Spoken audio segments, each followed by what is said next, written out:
ವಿದ್ಯಾರ್ಥಿಗಳೇ, ಕಳೆದ ಗಣಿತ ತರಗತಿಯಲ್ಲಿ ನಾವು ಭಾಗಲಬ್ಧ ಸಂಖ್ಯೆಗಳಲ್ಲಿ ಭಾಗಲಬ್ಧ ಸಂಖ್ಯೆಗಳು ಅಂದ್ರೇನು ಮತ್ತು ಭಾಗಲಬ್ಧ ಸಂಖ್ಯೆಗಳ ಮೇಲಿನ ಕ್ರಿಯೆಗಳಲ್ಲಿ ಸಂಕಲನವನ್ನು ಯಾವ ರೀತಿ ಮಾಡಬೇಕು ಅನ್ನೋದರ ಬಗ್ಗೆ ತಿಳ್ಕೊಂಡಿದ್ವಿ. ಈಗ ಈ ತರಗತಿಯಲ್ಲಿ ಇನ್ನು ಉಳಿದ ಕ್ರಿಯೆಗಳಾದ ಗುಣಾಕಾರ ಕ್ರಿಯೆ, ಭಾಗಾಕಾರ ಕ್ರಿಯೆ ಬಗ್ಗೆ ನಾವು ಚರ್ಚೆ ಮಾಡೋಣ. ಸೊ ಮೊದಲನೇದಾಗಿ ಗುಣಾಕಾರ.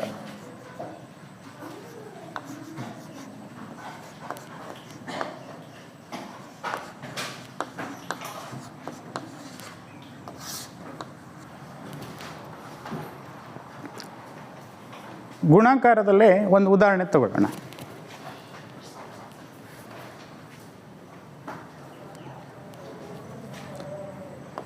ಎರಡನೇ 1 ಇಂಟು 5ನೇ 3. ಇವೆರಡು ಭಾಗಲಬ್ಧ ಸಂಖ್ಯೆಗಳ ಗುಣಲಬ್ಧ ಮಾಡಬೇಕು. ಸಂಕಲನ ಮಾಡಬೇಕಾದ್ರೆ ನಾವು ಎರಡು ನಿಯಮಗಳನ್ನು ಅನುಸರಿಸಿದ್ವಿ. ಒಂದನೇದು, ಎರಡು ಭಾಗಲಬ್ಧ ಸಂಖ್ಯೆಗಳ ಸಂಕಲನ ಮಾಡಬೇಕಾದ್ರೆ ಛೇದ ಒಂದೇ ಇದ್ದರೆ ಸಾಮಾನ್ಯ ಛೇದ ತಗೊಂಡು ಅಂಶಗಳನ್ನು ಕೂಡಿಸಿದ್ವಿ. ಎರಡನೇ ನಿಯಮ ಏನಪ್ಪ ಅಂತ ಹೇಳಿದರೆ, ಬೇರೆ ಬೇರೆ ಛೇದಗಳು ಇದ್ದಾಗ ಆ ಛೇದಗಳನ್ನು ಗುಣಿಸ್ಕೊಂಡು ಅಂಶದಲ್ಲಿ ಎರಡನೇ ಭಾಗಲಬ್ಧ ಸಂಖ್ಯೆಯ ಛೇದದಿಂದ ಮೊದಲನೇ ಭಾಗಲಬ್ಧ ಸಂಖ್ಯೆಯನ್ನು ಗುಣಿಸಿ ಪ್ಲಸ್ ಮೊದಲನೇ ಭಾಗಲಬ್ಧ ಸಂಖ್ಯೆಯ ಛೇದದಿಂದ ಎರಡನೇ ಭಾಗಲಬ್ಧ ಸಂಖ್ಯೆಯನ್ನು ಗುಣಿಸಿ ಇಟ್ಟು ಆನಂತರ ಅಂಶಗಳನ್ನು ಕೂಡಿ ನಾವು ಸಂಕ್ಷೇಪಿಸಿ ಮೊತ್ತವನ್ನು ಕಂಡುಹಿಡಿತಾ ಇದ್ವಿ. ಓಕೆ, ಗುಣಾಕಾರದಲ್ಲಿ ಆ ಥರ ಏನೂ ನಿಯಮ ಇಲ್ಲ, ಬಹಳ ಸುಲಭ ಇದು ಗುಣಾಕಾರ ಅನ್ನೋದು. ಇಲ್ಲಿ ಏನು ಮಾಡ್ತೀವಿ, ಎರಡು ಭಾಗಲಬ್ಧ ಸಂಖ್ಯೆಗಳ ಗುಣಾಕಾರ ಮಾಡಬೇಕಾದ್ರೆ ಛೇದ ಗುಣಿಸ್ಕೊಳ್ತೀವಿ, ಅಂಶ ಗುಣಿಸ್ತೀವಿ. ಓಕೆ, ಸೊ ಮೊದಲು ಗುಣಿಸ್ಬೇಕಾದ್ರೆ ಚಿಹ್ನೆಗಳನ್ನು ಗುಣಿಸ್ತೀವಿ, ಆನಂತರ ಸಂಖ್ಯೆಗಳನ್ನು ಗುಣಿಸ್ತೀವಿ. ಸೊ ಇಲ್ಲಿ +1 +3 ಇದೆ, ಹಾಗಾಗಿ 1 ಇಂಟು 3. ಸೊ ಛೇದದಲ್ಲಿ 2 ಇಂಟು 5, 1 3 3, 2 5 10. ಓಕೆನಾ? ಸೊ ಈ ರೀತಿ ನಾವು ಗುಣಾಕಾರ ಕ್ರಿಯೆಯನ್ನು ಮಾಡ್ತೀವಿ. ಸೊ ಇನ್ನೊಂದು ಉದಾಹರಣೆ ನೋಡೋಣ.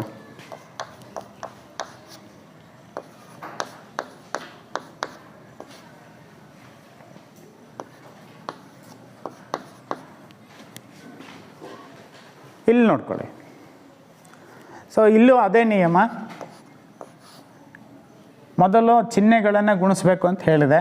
Plus into minus. ವಿಜಾತಿ ಚಿಹ್ನೆಗಳ ಗುಣಲಬ್ಧ ಏನು ಬರುತ್ತೆ ಹೇಳಮ್ಮ? ಮೈನಸ್. ಸಜಾತಿ ಚಿಹ್ನೆಗಳ ಗುಣಲಬ್ಧ ಏನು ಬರುತ್ತೆ? ಪ್ಲಸ್ ಬರುತ್ತೆ. ಓಕೆ, ಸೊ ಪ್ಲಸ್ಸನ್ನು ಮೈನಸ್ನಿಂದ ಗುಣಿಸಿದಾಗ, ಮೈನಸ್ಸನ್ನು ಪ್ಲಸ್ನಿಂದ ಗುಣಿಸಿದಾಗ ನಮಗೆ ಗುಣಲಬ್ಧ ಏನು ಬರುತ್ತೆ? ಮೈನಸ್ ಬರುತ್ತೆ. ಸಜಾತಿ ಚಿಹ್ನೆಗಳ ಗುಣಲಬ್ಧ ಅಂದರೆ ಪ್ಲಸ್ಸನ್ನು ಪ್ಲಸ್ಸಿಂದ ಗುಣಿಸಿದಾಗ ಮತ್ತು ಮೈನಸ್ಸನ್ನು ಮೈನಸ್ನಿಂದ ಗುಣಿಸಿದಾಗ ನಮಗೆ ಗುಣಲಬ್ಧ ಪ್ಲಸ್ ಬರುತ್ತೆ. ಓಕೆನಾ? ಸೊ ಈಗ plus into minus, minus 5 into 9 divided by 3 into 15. Okay, so minus 5 9 45, 3 15 45. Okay, so ಇಲ್ಲಿ ಸಂಕ್ಷೇಪಿಸಲಿಕ್ಕೆ ಅವಕಾಶ ಇದೆ. ಅಂಶ ಮತ್ತು ಛೇದ ಒಂದೇ ಒಂದು ಸಂಖ್ಯೆಯಿಂದ ಭಾಗ ಹೋಗ್ತಾ ಇದ್ದಾವೆ. Okay, 45 1 45 1. So equals -1 divided by 1. 1 divided by 1 ಅಂದರೆ 1. ಸೊ ಇದರ ಗುಣಲಬ್ಧ ಎಷ್ಟಾಯಿತು? -1. ಅರ್ಥ ಆಯ್ತಾ ನಿಮಗೆ? ಈಗ ಈ ರೀತಿ ಗುಣಾಕಾರ ಮಾಡೋದಕ್ಕಿಂತ ಪೂರ್ವದಲ್ಲಿ ನೋಡ್ರಿ, 5 ಮತ್ತು 15 ಇದು 5 ಅಂಶದಲ್ಲಿದೆ, 15 ಛೇದದಲ್ಲಿದೆ. ಓಕೆನಾ? ಸೊ ಇದನ್ನು ಬೇಕಾದರೆ 5 1 5 3 ಈ ರೀತಿ ನಾವು ಕ್ಯಾನ್ಸಲ್ ಮಾಡ್ಬೋದು. ಓಕೆ, ಇಲ್ಲಿ ಛೇದದಲ್ಲಿ 3 ಇದೆ, ಅಂಶದಲ್ಲಿ 9 ಇದೆ. 3 ಮತ್ತು 9 3ರ ಅಪವರ್ತ್ಯಗಳು ತಾನೆ. ಸೊ 3 1 3 3 ಈ ರೀತಿ ಕ್ಯಾನ್ಸಲ್ ಮಾಡ್ಬೋದು. ಅರ್ಥ ಆಯ್ತಾ ನಿಮಗೆ? ಹಾಂ, ಹಾಗಾದರೆ ಈಗ ಮುಂದಿನ ಕ್ರಿಯೆ ಭಾಗಾಕಾರ ಕ್ರಿಯೆ ನೋಡೋಣವೇ? ಹಾಂ,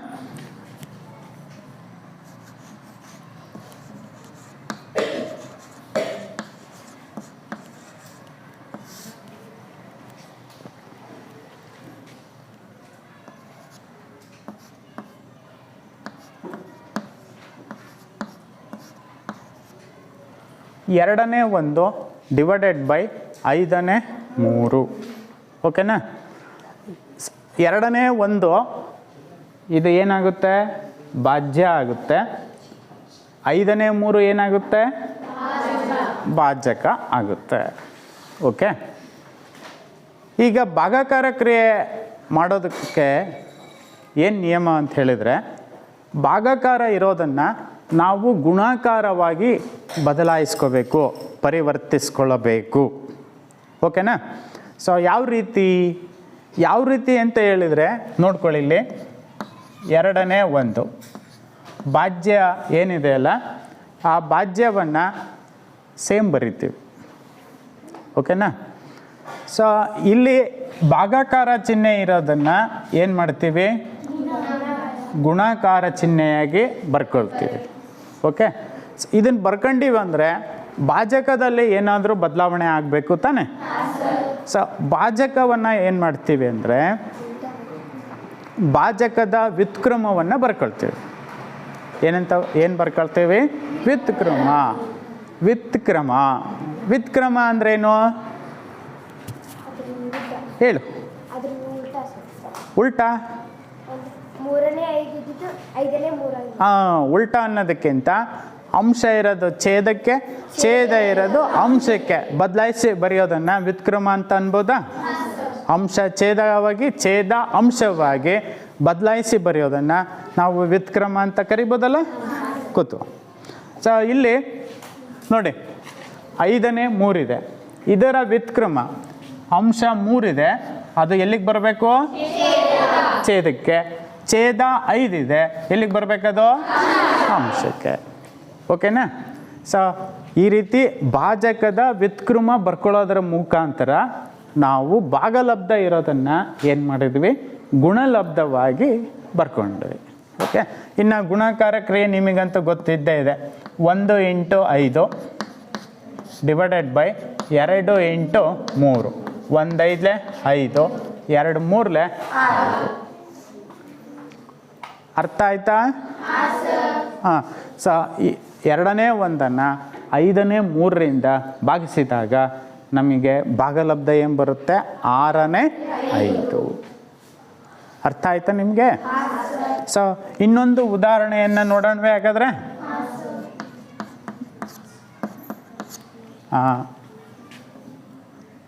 ಎರಡನೇ 3 ಡಿವೈಡೆಡ್ ಬೈ -6ನೇ 9.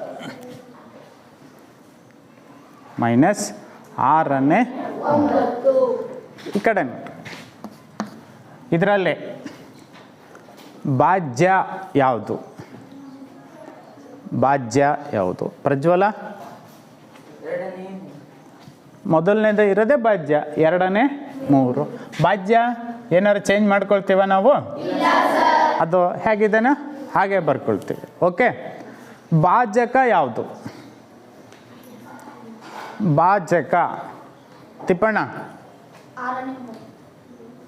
ತಪ್ಪು. -6ನೇ 9. ನೀನು ಬರೀ 6ನೇ 9 ಅಂದರೆ ಅದು ಪ್ಲಸ್ ಆಯಿತು. ಓಕೆನಾ? ಅಲ್ಲೇನಿದೆ ಚಿಹ್ನೆ ಅದನ್ನು ಹೇಳ್ಬೇಕು ತಾನೆ. -6ನೇ 9 ಕೂತ್ಕೊಳ್ಳಿ. ಸೊ ಇಂಟು ಹೇಳಿ ಹೇಳಮ್ಮ ನೀನು. -6ನೇ 9 ಇದೆ. Very good. 9ನೇ ಅರ್ಥ ಆಯ್ತಾ? ಗೊತ್ತು. ಸೊ ಈಗ ಅಂಶ ಗುಣಿಸ್ಕೊಂಡು ಛೇದ ಗುಣಿಸ್ಕೊಂಡು ಸಂಕ್ಷೇಪಿಸ್ಬೋದು ಒಂದು. ಆಮೇಲೆ ಇಲ್ಲೇನಾದರೂ ಅಂಶ ಛೇದ ಕ್ಯಾನ್ಸಲ್ ಆಗುತ್ತೆ, ನೀವು ಹೇಳ್ತಿರಲ್ಲ ಕಡ್ತ ಹೊಡೆಯೋದು ಅಂತ, ಹಂಗಾಗುತ್ತೆ ಅಂದರೆ ಕಡ್ತ ಹೊಡಿಬೋದು. ಇಲ್ಲಿ ಆಗುತ್ತೆ ನೋಡಿ, 3 1 3 3 ಓಕೆನಾ, 2 1 2 3 ನೋಡಿ, ಪ್ಲಸ್ ಇಂಟು ಮೈನಸ್ ಮೈನಸ್ 1, ಆಮೇಲೆ ಇಲ್ಲಿ 3 1 3 1 ಹೋಯ್ತು ತಾನೆ, ಓಕೆನಾ. Plus into minus minus 1 1 1 1 1. So ಇಲ್ಲಿ 2 ಪ್ಲಸ್ ಇದೆ, plus into plus plus 1 1 1. Minus 1ಅನ್ನು ಪ್ಲಸ್ 1ರಿಂದ ಭಾಗಿಸಿದಾಗ 1ಅನ್ನು 1ರಿಂದ ಭಾಗಿಸಿದ್ರೆ ಒಂದೇ ಬರುತ್ತಾ? ಇಲ್ಲಿ ನೋಡಿ, ಭಾಗಾಕಾರದಲ್ಲೂ ಸಹ ಚಿಹ್ನೆಗಳ ನಿಯಮ ಇದೆ. ಸೊ ಗುಣಾಕಾರದಲ್ಲಿ ಹೆಂಗೆ ಹೇಳ್ತಾ ಇದ್ವಲ್ಲ, ಸಜಾತಿ ಚಿಹ್ನೆಗಳ ಗುಣಲಬ್ಧ ಪ್ಲಸ್ಸು, ವಿಜಾತಿ ಚಿಹ್ನೆಗಳ ಗುಣಲಬ್ಧ ಮೈನಸ್ ಅಂತ ಹೇಳ್ತಾ ಇದ್ವಲ್ಲ ಮಕ್ಕಳೇ, ಸೇಮ್ ರೂಲ್ಸೇ. ಅದೇ ನಿಯಮನೇ ಭಾಗಾಕಾರಕ್ಕೂ ಉಪಯೋಗ ಆಗುತ್ತೆ. ಹೆಂಗೆ? ಸಜಾತಿ ಚಿಹ್ನೆಗಳ ಭಾಗಲಬ್ಧ ಪ್ಲಸ್ಸು, ವಿಜಾತಿ ಚಿಹ್ನೆಗಳ ಭಾಗಲಬ್ಧ ಮೈನಸ್. ಓಕೆ, ಇಲ್ಲಿ ಯಾವ ಚಿಹ್ನೆ ಇದ್ದಾವೆ? ಎಂಥ ಚಿಹ್ನೆ ಇವು? ನಂದಿನಿ ಅಲ್ಲಮ್ಮ, ಒಂದು ಹೇಳ್ಬೇಕು, 2 ಹೇಳಿದ್ರೆ ಹಿಂಗೆ. ಮೈನಸ್ಸು ಪ್ಲಸ್ಸು ವಿಜಾತಿ ಆಯಿತು ತಾನೆ. ಸೊ ಹಾಗಾಗಿ ಇದರ ಭಾಗಲಬ್ಧ ಏನು ಬರುತ್ತೆ? ಮೈನಸ್. ಸೊ ಈ ರೀತಿ ನಾವು ಭಾಗಾಕಾರ ಕ್ರಿಯೆಯನ್ನು ಮಾಡ್ತೀವಿ. ಓಕೆ, ಸೊ ಭಾಗಲಬ್ಧ ಸಂಖ್ಯೆಗಳಲ್ಲಿ 4 ಕ್ರಿಯೆಗಳನ್ನು ನಾವು ಪರಿಚಯ ಮಾಡ್ಕೊಂಡ್ವಿ. ಯಾವುದ್ಯಾವುದು? ಕಳೆದ ತರಗತಿಯಲ್ಲಿ ಸಂಕಲನ ವ್ಯವಕಲನ, ಈ ತರಗತಿಯಲ್ಲಿ ಗುಣಾಕಾರ ಭಾಗಾಕಾರ ಕ್ರಿಯೆಯನ್ನು ನಾವು ಕಲ್ತ್ವಿ. ಓಕೆ, ಸೊ ಈಗ ಭಾಗಲಬ್ಧ ಸಂಖ್ಯೆಗಳ ಗುಣಲಕ್ಷಣಗಳನ್ನು ಒಂದೊಂದಾಗಿ ಅಭ್ಯಾಸ ಮಾಡೋಣ. ಓಕೆನಾ?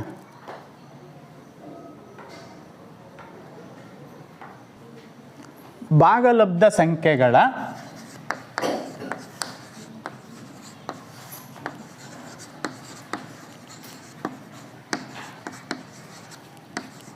ಗುಣಲಕ್ಷಣಗಳು.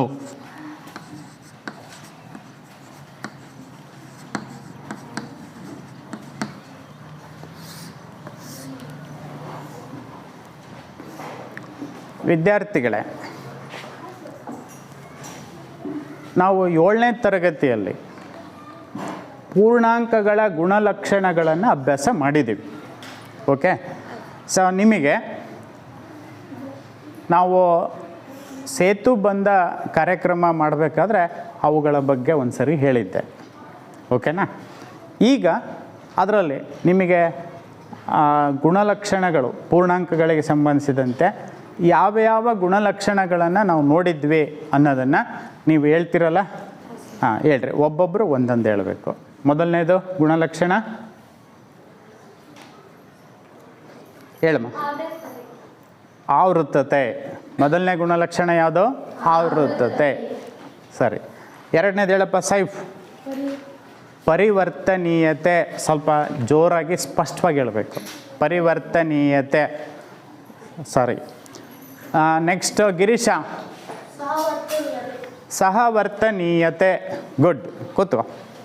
ನೆಕ್ಸ್ಟು ಸಿಂಚನ. ಅನನ್ಯತಾಂಶತೆ ಅಥವಾ ಅನನ್ಯತಾಂಶ ಗುಣ. ಕೂತು, ಗುಡ್. ನೆಕ್ಸ್ಟು ಮೇಲಿನ ಮಣಿ.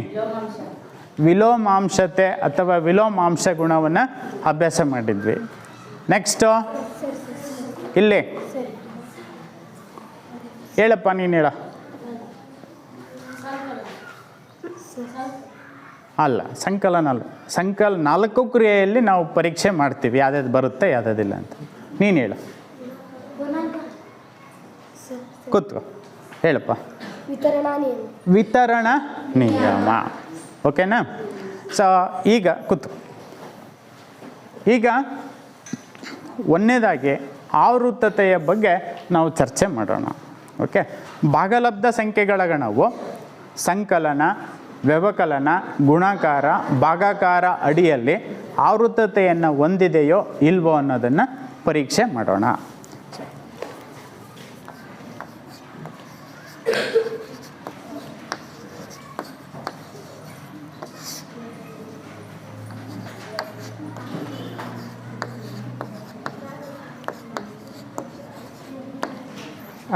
ಈಗ ನೀವು ಪೂರ್ಣಾಂಕಗಳಿಗೆ ಸಂಬಂಧಿಸಿದಂತೆ ಆವೃತ್ತತೆ ಅಂದ್ರೇನು ಅಂತ ನನಗೆ ಹೇಳ್ರಿ.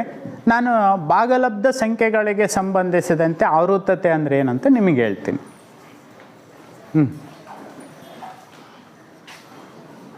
ಪೂರ್ಣಾಂಕಗಳಿಗೆ ಸಂಬಂಧಿಸಿದಂತೆ ಆವೃತ್ತತೆ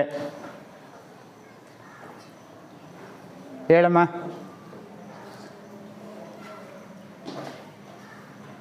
ಹೇಳು.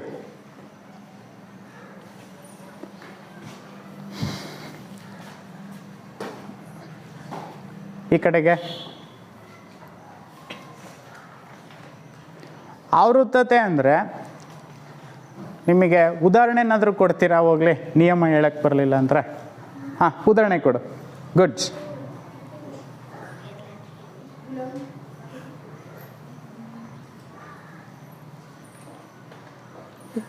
For all A upon B plus C upon D is equal to C upon F belongs to Q. Very good. ಕೂತ್ಕೊ. ಎರಡು ಸಂಖ್ಯೆಗಳ ಮೊತ್ತವು, ಎರಡು ಪೂರ್ಣಾಂಕಗಳ ಮೊತ್ತವು ಮತ್ತೊಂದು ಪೂರ್ಣಾಂಕವೇ ಆಗಿರುತ್ತದೆ. ಹೌದಾ? ಅದೇ ರೀತಿ ಗುಣಾಕಾರಕ್ಕೆ ಸಂಬಂಧಿಸಿದಂಗೆ ಹೇಳೋದಾದರೆ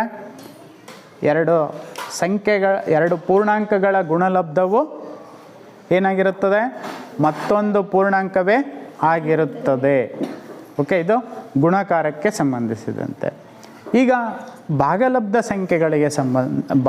ಸಂಖ್ಯೆಗಳಿಗೆ ಸಂಬಂಧಿಸಿದಂತೆ ನಾವು ಈ ಆವೃತ್ತತೆ ಹೇಳೋದಾದರೆ ಎರಡು ಭಾಗಲಬ್ಧ ಸಂಖ್ಯೆಗಳನ್ನು, ಯಾವುದೇ ಎರಡು ಭಾಗಲಬ್ಧ ಸಂಖ್ಯೆಗಳು ಇಂಥವೇ ಅಂತಲ್ಲ. ಓಕೆ, ಎರಡು ಭಾಗಲಬ್ಧ ಸಂಖ್ಯೆಗಳನ್ನು ತೆಗೆದುಕೊಂಡು ಅವುಗಳ ಮೊತ್ತ ಕಂಡುಹಿಡಿದಾಗ ಮತ್ತೊಂದು ಭಾಗಲಬ್ಧ ಸಂಖ್ಯೆ ಬರುತ್ತೆ. ಅದು ಭಾಗಲಬ್ಧ ಸಂಖ್ಯೆನೇ ಆಗಿರುತ್ತಾ ಏನು ಅನ್ನೋದು ನಾವು ನೋಡಬೇಕು. ಅದು ಭಾಗಲಬ್ಧ ಸಂಖ್ಯೆನೇ ಆಗಿದ್ದರೆ ಅದು ಏನಾಗುತ್ತೆ? ಆವೃತ್ತತೆಯನ್ನು ಹೊಂದಿದೆ. ಸೊ ಇಲ್ಲ ಅಂತ ಹೇಳಿದ್ರೆ ಆವೃತ್ತತೆಯನ್ನು ಹೊಂದಿಲ್ಲ. ಸೊ ಈಗ ಫಸ್ಟ್ ನಿಯಮ ಬರೆಯೋಣ. ಓಕೆ, ಏನಿದೆ ನಿಯಮ? ಏನಿದು? ಫಾರ್ ಆಲ್, ಎಲ್ಲ. Okay, A upon B plus C upon D ಏನಿದು? ಬಿಲಾಂಗ್ಸ್ ಟು ಸೇರಿದೆ ಯಾವ ಗಣ? ಕ್ಯೂ ಗಣ. ಓಕೆನಾ? A upon B plus C upon D equals E upon F. E upon F ಅನ್ನೋದು ಕ್ಯೂ ಗಣಕ್ಕೆ ಸೇರಿದ್ರೆ ಅಂದರೆ ಕ್ಯೂ ಗಣದ ಒಂದು ಅಂಶ ಆಗಿದ್ದರೆ ಅದು ಭಾಗಲಬ್ಧ ಸಂಖ್ಯೆಗಳ ಗಣವು ಸಂಕಲನದ ಅಡಿಯಲ್ಲಿ ಆವೃತ್ತತೆಯನ್ನು ಹೊಂದಿದೆ ಅಂತ ಹೇಳ್ತೀವಿ. ಸೊ ಒಂದು ಉದಾಹರಣೆ ತಗೊಳ್ಳೋಣ ಪರೀಕ್ಷೆ ಮಾಡಲಿಕ್ಕೆ. ಓಕೆನಾ? ಸೊ ಹೇಳಿ.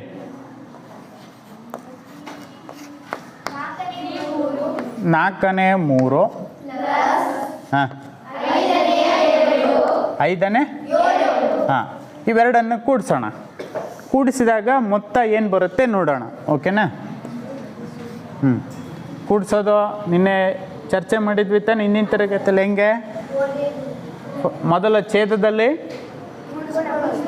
ಛೇದಗಳನ್ನು ಗುಣಿಸ್ಕೊಳ್ತೀವಿ. 4 8 5 ಇಲ್ಲಿ ಓರೆ ಗುಣಾಕಾರ. 5 8 3 4 8 ಅರ್ಥ ಆಯ್ತಲ್ಲ? Equals 5 3 15 plus 4 7 28 divided by 4 5 20. Okay, 28ಕ್ಕೆ 15 ಕೂಡಿಸಿದ್ರೆ 5 ಪ್ಲಸ್ 8 13 3 1 2 2 4 43 ಡಿವೈಡೆಡ್ ಬೈ 20. ಈ 43 ಡಿವೈಡೆಡ್ ಬೈ 20 ಅನ್ನೋದು ಭಾಗಲಬ್ಧ ಸಂಖ್ಯೆ ಹೌದು ಅಲ್ವೋ? ಹೌದು. ಪಿ ಅಪಾನ್ ಕ್ಯೂ ರೂಪದಲ್ಲಿದೆ. ಪಿ ಮತ್ತು ಕ್ಯೂಗಳು ಎರಡು ಪೂರ್ಣಾಂಕಗಳಿದ್ದಾವೆ, ಅಂದರೆ ಅಂಶ ಮತ್ತು ಛೇದ ಎರಡು ಪೂರ್ಣಾಂಕಗಳು ಇದ್ದಾವೆ. ಹಾಗಾಗಿ ಇದು ಒಂದು ಭಾಗಲಬ್ಧ ಸಂಖ್ಯೆ ತಾನೆ. So belongs to Q. Okay, so ಈ ನಿಯಮ ಕರೆಕ್ಟ್ ಇದೆ. ಹಾಗಾದರೆ ಯಾವುದೇ ಎರಡು ಭಾಗಲಬ್ಧ ಸಂಖ್ಯೆಗಳ ಮೊತ್ತವು ಮತ್ತೊಂದು ಭಾಗಲಬ್ಧ ಸಂಖ್ಯೆಯೇ ಆಗಿದೆ. ಓಕೆನಾ? ಅಂದರೆ ಭಾಗಲಬ್ಧ ಸಂಖ್ಯೆಗಳ ಗಣವು ಸಂಕಲನದ ಅಡಿಯಲ್ಲಿ ಆವೃತ್ತತೆಯನ್ನು ಹೊಂದಿದೆ ಅಂತ ಅರ್ಥ. ಅರ್ಥ ಆಯ್ತಾ ನಿಮಗೆ? ಹಾಂ. ನೆಕ್ಸ್ಟು ಯಾವ ಕ್ರಿಯೆ? ವ್ಯವಕಲನ. ವ್ಯವಕಲನ ಕ್ರಿಯೆಯಲ್ಲಿ ಚೆಕ್ ಮಾಡೋಣವೇ?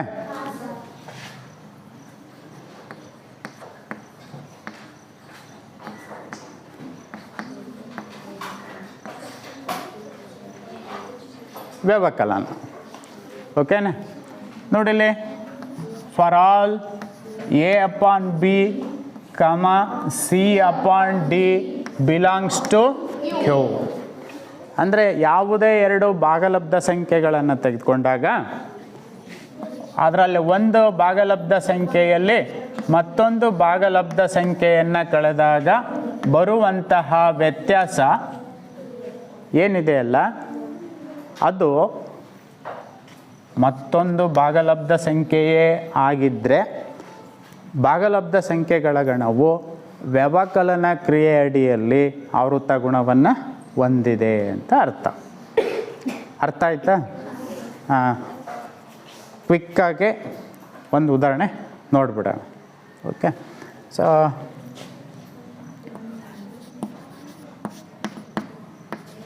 4ನೇ 3 ಮೈನಸ್ 4ನೇ 1 equals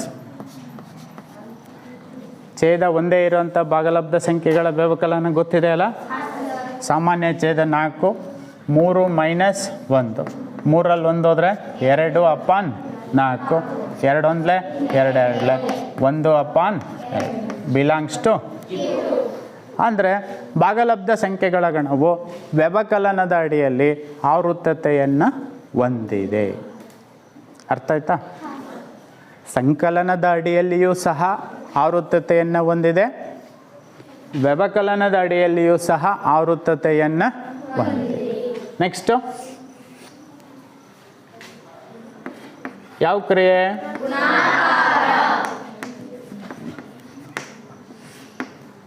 for all A upon B comma C upon D belongs to Q. ಓಕೆನಾ? ಈಗ ಯಾರೋ ಒಬ್ಬರು ಹೇಳ್ತೀರಿ ಹೇಳ್ರಿ. ಮತ್ತೆ ನೀನು ಹೇಳಮ್ಮ, ಲಾಸ್ಟ್ ಒನ್. ಹಾಂ, ಸ್ವಲ್ಪ ಜೋರಾಗೆ. A upon B. ಹಾಂ ಹಾಂ ಹಾಂ E upon belongs to A upon B into C upon D equals E upon F belongs to Q ಆದಾಗ ಏನಿದು? ಭಾಗಲಬ್ಧ ಸಂಖ್ಯೆಗಳ ಗಣವು ಗುಣಾಕಾರ ಕ್ರಿಯೆ ಅಡಿಯಲ್ಲಿ ಆವೃತ್ತತೆಯನ್ನು ಹೊಂದಿದೆ ಅಂತ ಹೇಳ್ತೀವಿ. ಓಕೆನಾ?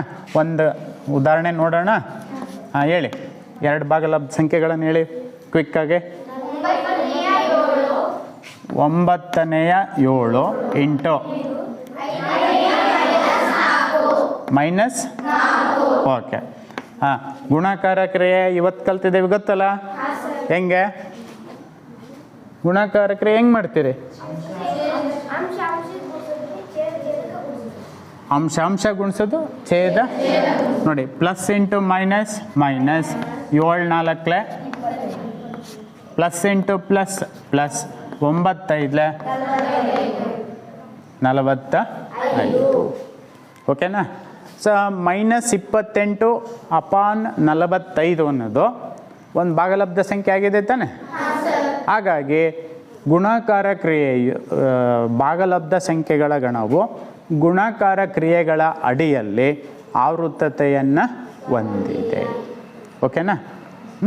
ಈಗ ಇನ್ನೊಂದಿದೆ ಭಾಗಾಕಾರ ಕ್ರಿಯೆ, ಅದನ್ನೊಂದು ಚೆಕ್ ಮಾಡೋಣಂತೆ.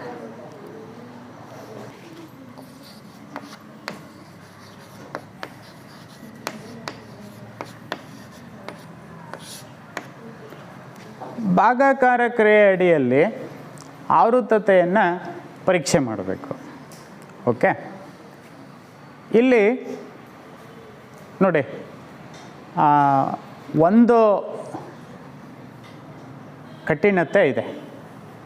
ಏನಪ್ಪ ಅಂದರೆ, ಯಾವುದೇ ಸಂಖ್ಯೆಯನ್ನು, ಅದು ಪೂರ್ಣ ಸಂಖ್ಯೆ ಆಗಿರ್ಬೋದು, ಪೂರ್ಣಾಂಕ ಆಗಿರ್ಬೋದು, ಸ್ವಾಭಾವಿಕ ಸಂಖ್ಯೆ ಆಗಿರ್ಬೋದು, ಅದನ್ನು 0ಯಿಂದ ಭಾಗಿಸಿದಾಗ ನಮಗೆ ಅನಂತ ಬರುತ್ತೆ.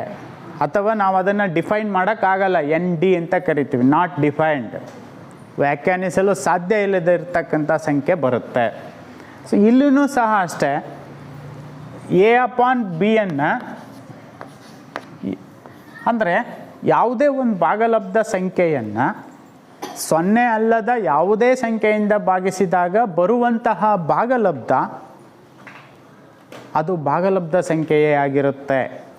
ಆದರೆ ಇದು ಒಂದು ಸಂಖ್ಯೆಯನ್ನು ತೊಗೊಂಡ್ಬಿಟ್ರೆ, ಯಾವುದೋ 0ಯನ್ನು ನಾವು ಭಾಜಕವಾಗಿ ತೊಗೊಂಡ್ಬಿಟ್ರೆ ಬರುವಂತಹ ಭಾಗಲಬ್ಧ ಸಂಖ್ಯೆ ಆಗಿರಲ್ಲ. ಬರುವಂಥ ಭಾಗಲಬ್ಧ ಸಂಖ್ಯೆ ಆಗಿರಲ್ಲ. ನೋಡಿ ಬೇಕಾರೆ, A/B ಡಿವೈಡೆಡ್ ಬೈ 0 ಈಕ್ವಲ್ಸ್ ಒಂದು ಸಂಖ್ಯೆ ಬರುತ್ತೆ. ಏನು? E/F. ಇದು not belongs to Q. Not belongs to ಅಂದರೆ ಏನರ್ಥ? ಸ್ವಲ್ಪ ಜೋರಾಗಿ ಹೇಳಬೇಕು. ಹೇಳಿ.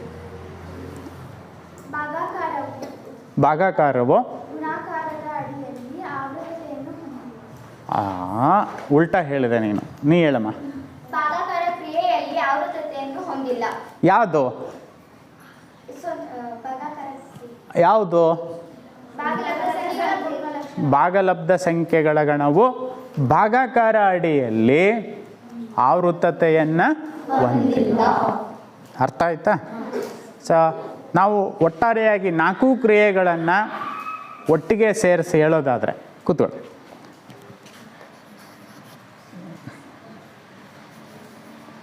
ಭಾಗಲಬ್ಧ ಸಂಖ್ಯೆಗಳ ಗಣವು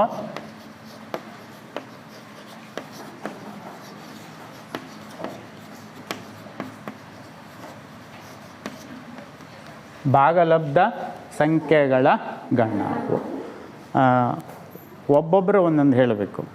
ಯಾವ ಕ್ರಿಯೆಗಳ ಅಡಿಯಲ್ಲಿ ಆವೃತ್ತತೆಯನ್ನು ಹೊಂದಿದೆ? ಯಾವ್ಯಾವ ಕ್ರಿಯೆ? ಜೀವನ್, ಸಂಕಲನ,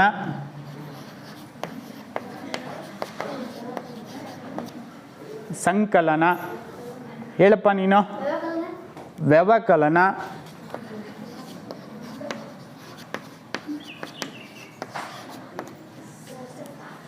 ನೀ ಹೇಳೋ. ಗುಣಾಕಾರ,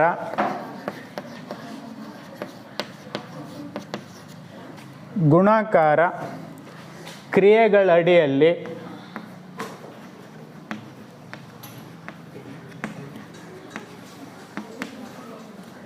ಆವೃತ್ತತೆಯನ್ನು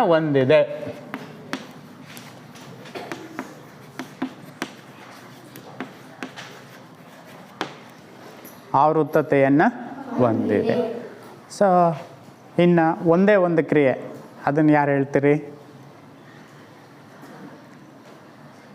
ನೀ ಹೇಳ ಅನಿತಾ. ಭಾಗಾಕಾರ ಕ್ರಿಯೆ ಅಡಿಯಲ್ಲಿ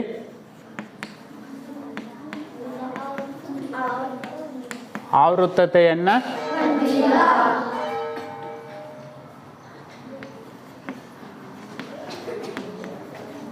ಏನು ಹೇಳೋ? ಕೇಳಿಸ್ತಿಲ್ಲ, ಜೋರಾಗಿ ಹೇಳೋ.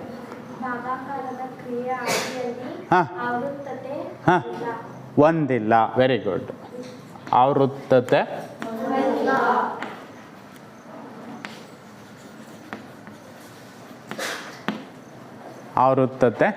ಒಂದಿಲ್ಲ. ಅರ್ಥ ಆಯ್ತಾ ಮಕ್ಕಳೇ? ಕೂತಳು. ನಾವು ಪೂರ್ಣಾಂಕಗಳ ಗಣದಲ್ಲಿ ಆವೃತ್ತತೆಯನ್ನು ನೋಡಿದಾಗ, ಪೂರ್ಣಾಂಕಗಳ ಗಣವೂ ಸಹ ಸಂಕಲನ, ವ್ಯವಕಲನ, ಗುಣಾಕಾರ ಅಡಿಯಲ್ಲಿ ಆವೃತ್ತತೆಯನ್ನು ಹೊಂದಿತ್ತು. ಭಾಗಾಕಾರ ಕ್ರಿಯೆ ಅಡಿಯಲ್ಲಿ ಆವೃತ್ತತೆಯನ್ನು ಹೊಂದಿಲ್ಲ. ಓಕೆನಾ? ಈ ಕ್ರಿಯೆ ಭಾಗಲಬ್ಧ ಸಂಖ್ಯೆಗಳ ಗಣವನ್ನು ತಗೊಂಡಾಗಲೂ ಸಹ ಅದು ಸಂಕಲನ ವ್ಯವಕಲನ ಗುಣಾಕಾರ ಕ್ರಿಯೆ ಅಡಿಯಲ್ಲಿ ಆವೃತ್ತತೆಯನ್ನು ಹೊಂದಿದೆ. ಭಾಗಾಕಾರ ಕ್ರಿಯೆ ಅಡಿಯಲ್ಲಿ ಆವೃತ್ತತೆಯನ್ನು ಹೊಂದಿಲ್ಲ. ಅರ್ಥ ಆಯ್ತಾ? ಸೊ ವಿದ್ಯಾರ್ಥಿಗಳೇ, ಇಂದಿನ ತರಗತಿಯಲ್ಲಿ, ಈ ದಿನದ ತರಗತಿಯಲ್ಲಿ ನಾವು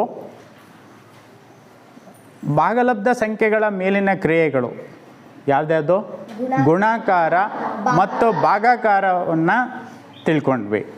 ಅದಾದಮೇಲೆ ಭಾಗಲಬ್ಧ ಸಂಖ್ಯೆಗಳ ಗುಣಲಕ್ಷಣಗಳಲ್ಲಿ ಆವೃತ್ತತೆ ಗುಣವನ್ನು ತೆಗೆದುಕೊಂಡ್ವಿ.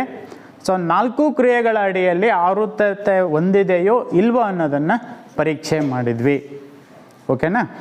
ಸೊ ಮುಂದಿನ ತರಗತಿಯಲ್ಲಿ ನಾವು ಉಳಿದ ಗುಣಲಕ್ಷಣಗಳಾದ ಪರಿವರ್ತನೀಯತೆ, ಸಹವರ್ತನೀಯತೆ, ಅನನ್ಯತಾಂಶ ಗುಣ, ವಿಲೋಮಾಂಶ ಗುಣ, ವಿತರಣಾ ಗುಣವನ್ನು ನಾವು ಪರೀಕ್ಷೆ ಮಾಡೋಣ. ಓಕೆ?